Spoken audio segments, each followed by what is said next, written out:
National Preparedness Month, Day 10.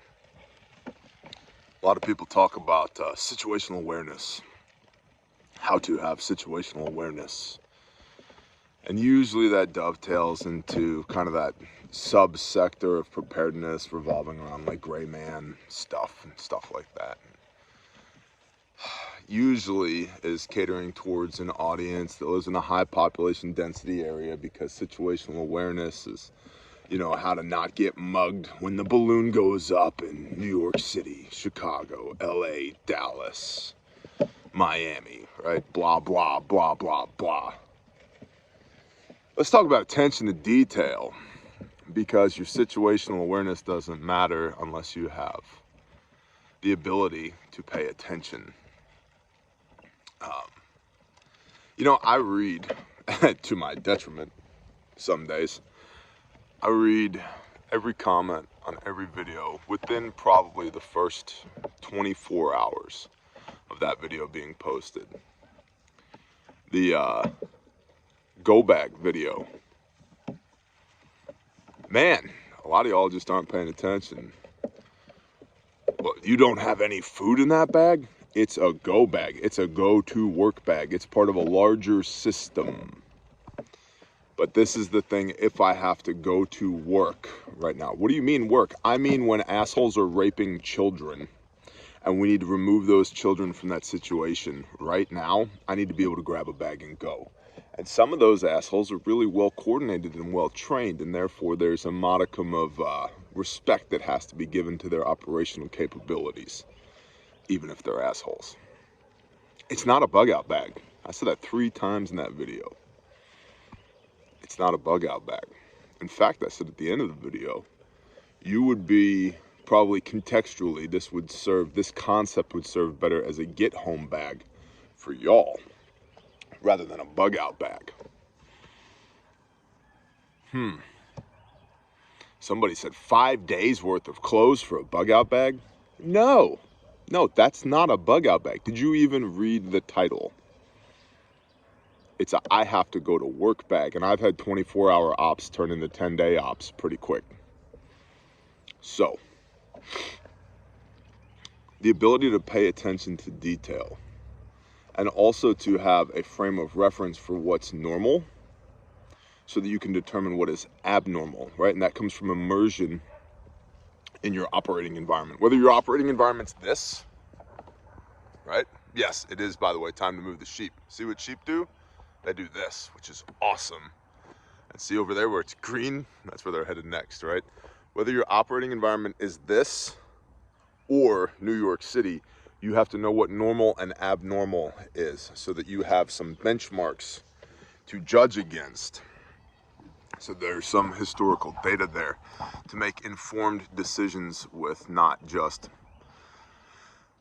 I don't know, I think. Now, on the flip side of that, I think intuition is really important. I am an intuitive person.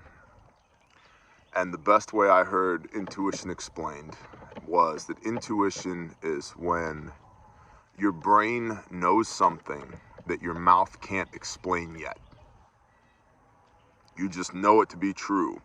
Up here, you've assembled all the data, or you've assembled enough of the data to make a call, but you can't articulate with your mouth why we should do this, why we shouldn't do this. Yes, that's a good idea. No, that's a bad idea, etc. And so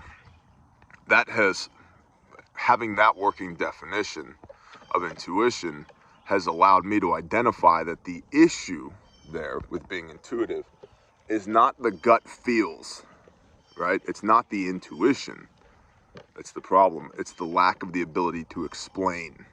Because if you can't explain, you can't get buy-in from the people you're operating with. We just have to this.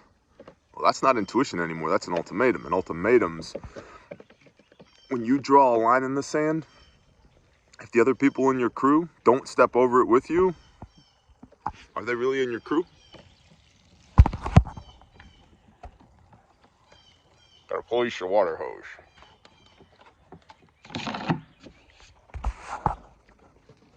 So, ultimatums are bad.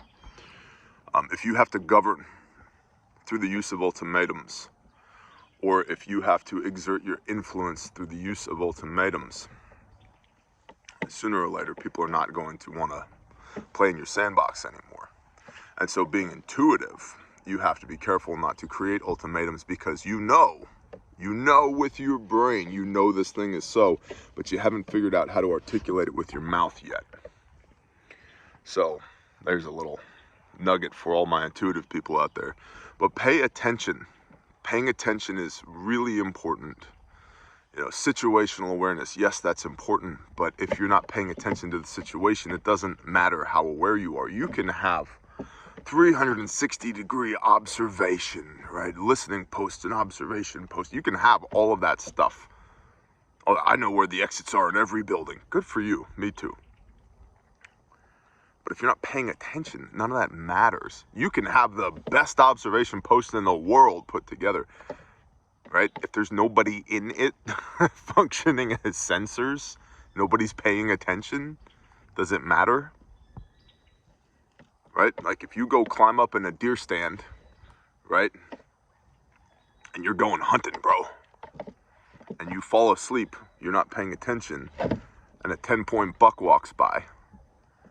Does it matter what kind of camo you're wearing, what kind of rifle you got, what kind of optic you got, what kind of, deer piss you sprayed on your boots that morning? No, it doesn't, because you weren't paying attention. So foundational to situational awareness is the ability to pay attention. And that's the danger with a platform like this, because so many people consume it passively. They listen, they don't watch. And when they are listening, they're listening while driving and drinking coffee and yelling at their kids in the backseat at the same time. And it's not really an information exchange at that point.